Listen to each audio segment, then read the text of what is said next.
কাইলৈ কেণ্ডিডেট তেনেকৈ নাহে বিহালীত এজন কেণ্ডিডেট দিছোঁ যদিও আমি এনেকৈ ভবা নাই যে আমাৰ কেণ্ডিডেট জয়ী হ'ব আমি সেইকাৰণে মই নিজে কেম্পেইনিঙলৈও যোৱা নাই ভালকৈ এদিনেই মাত্ৰ কেম্পেইনিঙলৈ গৈছোঁ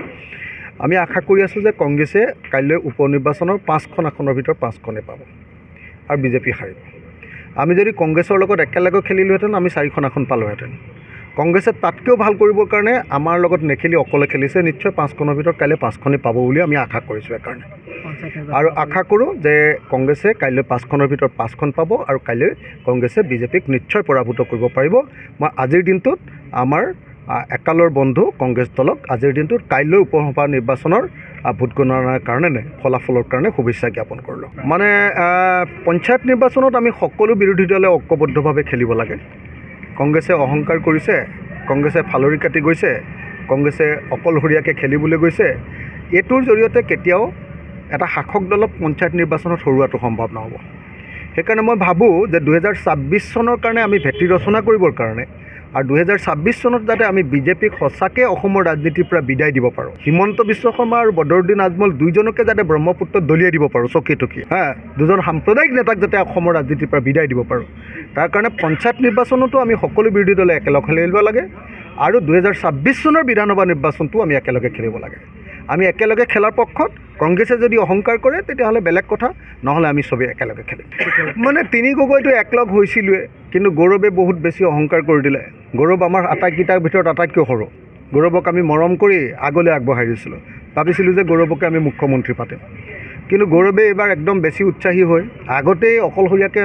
মানে আমাক সহায় নোহোৱাকৈ অকলে মুখ্যমন্ত্ৰী হ'ম বুলি অহংকাৰত তেওঁ আগবাঢ়ি গৈছে সেইকাৰণে উপ নিৰ্বাচনৰ গৌৰৱে অকলে কেণ্ডিডেট দিছে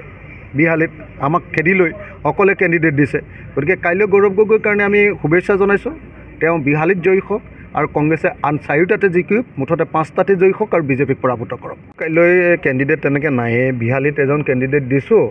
যদিও আমি এনেকৈ ভবা নাই যে আমাৰ কেণ্ডিডেট জয়ী হ'ব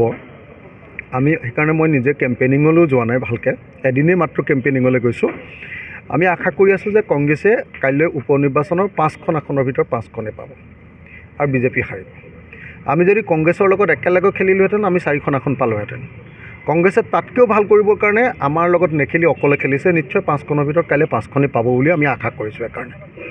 আৰু আশা কৰোঁ যে কংগ্ৰেছে কাইলৈ 5খনৰ ভিতৰত 5খন পাব আৰু কাইলৈ কংগ্ৰেছে বিজেপিক নিশ্চয় পৰাভূত কৰিব পাৰিব মই আজিৰ দিনটোত আমাৰ একালৰ বন্ধু কংগ্ৰেছ দলক আজিৰ দিনটোত কাইলৈ উপসভা নিৰ্বাচনৰ ভোট গণনাৰ কাৰণে ফলাফলৰ কাৰণে শুভেচ্ছা জ্ঞাপন কৰিলোঁ মানে পঞ্চায়ত নিৰ্বাচনত আমি সকলো বিৰোধী দলে ঐক্যবদ্ধভাৱে খেলিব লাগে কংগ্ৰেছে অহংকাৰ কৰিছে কংগ্ৰেছে ফালৰি কাটি গৈছে কংগ্ৰেছে অকলশৰীয়াকৈ খেলিবলৈ গৈছে এইটোৰ জৰিয়তে কেতিয়াও এটা শাসক দলক পঞ্চায়ত নিৰ্বাচনত হৰুৱাটো সম্ভৱ নহ'ব সেইকাৰণে মই ভাবোঁ যে 2026 চনৰ কাৰণে আমি ভেটি ৰচনা কৰিবৰ কাৰণে আৰু 2026 চনত যাতে আমি বিজেপিক সঁচাকৈ অসমৰ ৰাজনীতিৰ পৰা বিদায় দিব পাৰোঁ হিমন্ত বিশ্ব শৰ্মা আৰু বদৰুদ্দিন আজমল দুইজনকে যাতে ব্ৰহ্মপুত্ৰত দলিয়াই দিব পাৰোঁ চকী টকী দুজন সাম্প্ৰদায়িক নেতাক যাতে অসমৰ ৰাজনীতিৰ পৰা বিদায় দিব পাৰোঁ তাৰ কাৰণে পঞ্চায়ত নিৰ্বাচনতো আমি সকলো বিৰোধী দলে একেলগে খেলিব লাগে আৰু 2026 চনৰ বিধানসভা নিৰ্বাচনটো আমি একেলগে খেলিব লাগে আমি একেলগে খেলাৰ পক্ষত কংগ্ৰেছে যদি অহংকাৰ কৰে তেতিয়াহ'লে বেলেগ কথা নহ'লে আমি চবেই একেলগে খেলিম মানে তিনি গগৈটো একলগ হৈছিলোৱে কিন্তু গৌৰৱে বহুত বেছি অহংকাৰ কৰি দিলে গৌৰৱ আমাৰ আটাইকেইটাৰ ভিতৰত আটাইতকৈ সৰু গৌৰৱক আমি মৰম কৰি আগলৈ আগবঢ়াই দিছিলোঁ ভাবিছিলোঁ যে গৌৰৱকে আমি মুখ্যমন্ত্ৰী পাতিম